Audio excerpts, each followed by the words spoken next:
Hello বন্ধুরা, আজ 30/11/2025 ছিল ডাব্লিউবিপি কনস্টেবলের এক্সাম। তো তার কোশ্চেন আমি নিয়ে এসেছি আজকে। টোটাল 85 কোশ্চেন ছিল এবং প্রত্যেকটি কোশ্চেনের জন্য 1 নাম্বার করে, আর একটি কোশ্চেন ভুল হলে 0.25 নাম্বার নেগেটিভ মার্কিং ছিল। 85টি কোশ্চেনের মধ্যে 25 নাম্বার ছিল math, 25 number reasoning, 25 number general knowledge আর 10 নাম্বার ছিল ইংলিশ।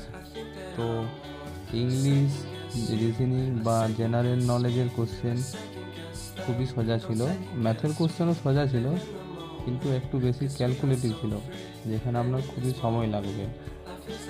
কিন্তু একটা জিনিস দেখে খুবই অবাক লাগলো যে বাংলার সাথে ইংলিশ না থেকে হিন্দি দিয়েছে, অথচ সব জায়গায় বাংলা সাথে ইংলিশ থাকে, মানে লোকাল ল্যাঙ্গুয়েজ তার সাথে ইংলিশ ল্যাঙ্গুয়েজটা মাস্ট থাকে।